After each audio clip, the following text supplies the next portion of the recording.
मध्य प्रदेश में राज्यसभा की 3 सीटों को लेकर होने वाले चुनाव का रोमांच बढ़ता चला जा रहा है। हर घंटे हर पल तस्वीर बदलती चली जा रही है।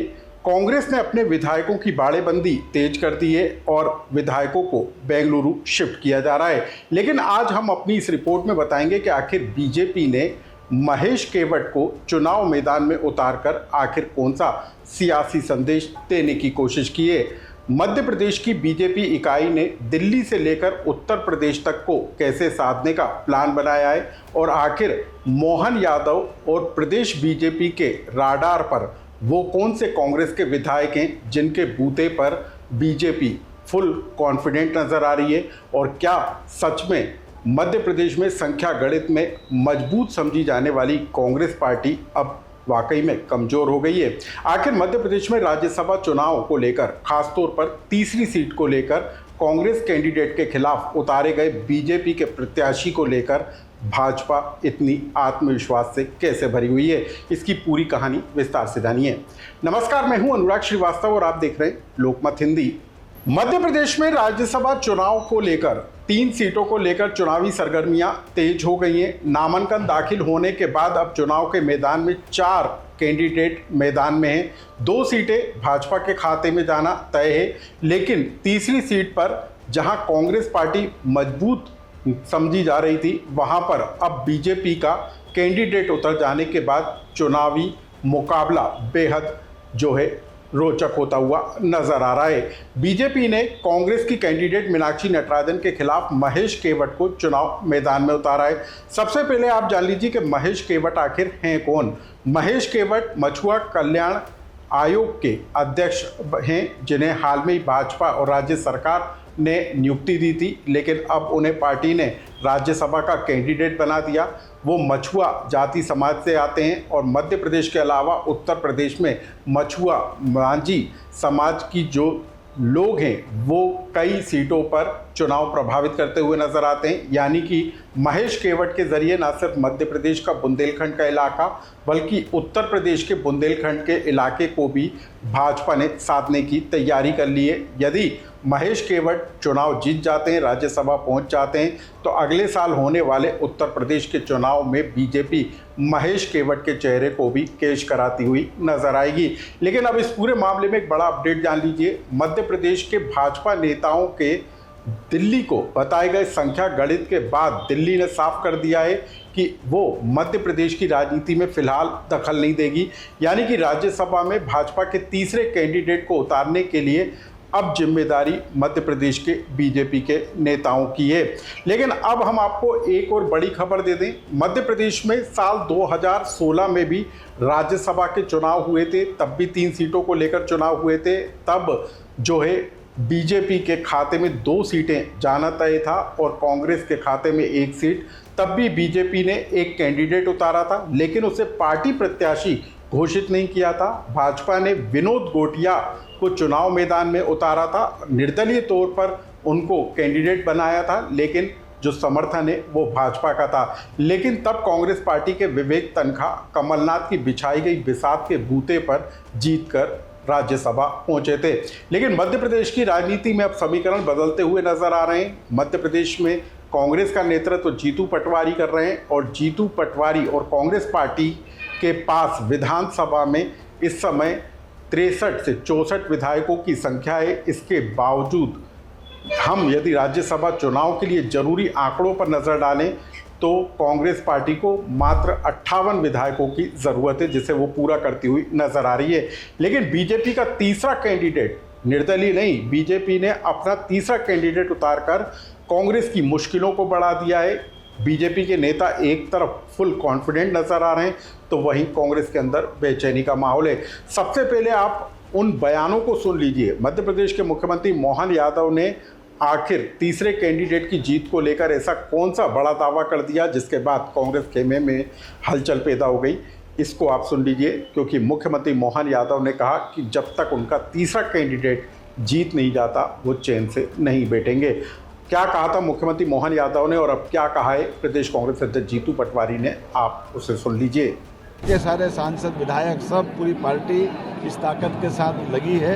मैं अपनी ओर से सबका आभार भी मानता हूँ और एक बार फिर जब तक हम विजय प्राप्त नहीं कर ले तब तक हम शांति से नहीं बैठेंगे, क्योंकि निर्वाचन में जनता का विश्वास इसमें इनडायरेक्ट मिलता है, लेकिन निर्वाचित जनप्रतिनिधियों का आशीर्वाद चाहिए रहता है। इसलिए क्या कांग्रेस क्या बीजेपी, हमारा प्रत्याशी सभी से वोटों की अपील करेगा।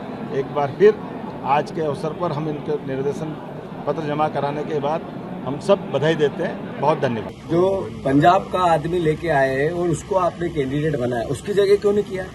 मतलब ओबीसी का 27% आरक्षण नहीं देना है और ओबीसी के साथी को चुनाव भी लड़ाना है तो तीसरे नंबर पे हारने के लिए। ये भारतीय जनता पार्टी का चाल चरित्र और चेहरा है। मैं दृढ़ता से मध्य प्रदेश वासियों आपको आश्वस्त करता हूँ, बहुत भरोसे और विश्वास के साथ कि मध्य प्रदेश की जनता जीतेगी। ये केवल कांग्रेस की राज्यसभा का विषय नहीं है, ये मध्य प्रदेश की अस्मिता का विषय है। तीसरा कैंडिडेट, तीसरी चोरी भारतीय जनता पार्टी का जो चरित्र बन गया है, लगातार हर राज्य में, हर देश भर में मोदी ने जनप्रतिनिधियों की जो खरीद फरोख्त का माहौल बनाया है, ये अल्टीमेटली जनता के मूल अधिकार को एक तरह से बट्टा लगाता है। और मैं समझता हूं कि कांग्रेस का दायित्व है उस जनता के मूल अधिकार को हम बचाए रखें। और जहां तक प्रश्न है इस राज्यसभा के चुनाव का, मैंने कल भी कहा था 100% कांग्रेस का राज्यसभा कैंडिडेट बनेगा। तो अब ये तय हो गया कि 18 जून को निर्विरोध नहीं बल्कि मध्य प्रदेश में राज्यसभा की 3 सीटों को लेकर चुनाव होगा। लेकिन बीजेपी के इतने कॉन्फिडेंट नजर आने के पीछे की आखिर वजह क्या है? अब हम आपको बता दें कि साल 2023 में बीजेपी ने मध्य प्रदेश में मुख्यमंत्री बदलकर शिवराज की जगह मोहन यादव को जिम्मेदारी दी थी और उसके बाद मुख्यमंत्री मोहन यादव ने 2024 के लोकसभा चुनाव में क्लीन स्वीप करके सबको चौंका दिया था। यानी कि लोकसभा चुनाव में मोहन यादव की बिछाई गई रणनीति के तहत भाजपा ने सभी 29 लोकसभा सीटों पर जीत हासिल की थी। कांग्रेस अपने मजबूत किले छिंदवाड़ा को भी बचा नहीं पाई थी। लेकिन अब वही मुख्यमंत्री इस बात का दावा करते हुए सुनाई दे रहे हैं कि तीसरा कैंडिडेट जीतकर राज्यसभा पहुंचेगा। तो आखिर इसके पीछे बीजेपी की वो कौन सी रणनीति है जिसके बूते पर मोहन यादव इतने कॉन्फिडेंट नजर आ रहे हैं? अब हम आपको बता दें कि जो खबरें निकल कर आ रही हैं वो बता रही हैं कि भाजपा के संपर्क में मालवा अंचल, मालवा निमाड़ के 4 से 5 विधायक संपर्क में, महाकौशल जहां पर कांग्रेस के सबसे ज़्यादा विधायक हैं वहां पर भी भाजपा के संपर्क में 4 विधायकों के होने की बात निकल कर आ रही है। और जो तीसरा सबसे बड़ा अंचल है वो ग्वालियर चंबल का इलाका है जहां पर कांग्रेस के कई विधायक बीजेपी के सीधे संपर्क में बताए जा रहे हैं। हालांकि कांग्रेस पार्टी हॉर्स ट्रेडिंग के आरोप लगा रही है, लेकिन विधानसभा में जब राज्यसभा के लिए वोटिंग होगी तो क्रॉस वोटिंग और विधायकों की गैर मौजूदगी भी जो है कई बार सामने वाले को फ़ायदा पहुंचाती हुई नज़र आती है। और ऐसे में सबसे बड़ी चुनौती कांग्रेस के सामने इसी बात को लेकर है कि राज्यसभा के चुनाव की तारीख तक वो अपने विधायकों को एकजुट करके रख सके, उन पर मॉनिटरिंग करके रख सके, क्योंकि कांग्रेस के अंदर भरोसे की बेहद कमी है।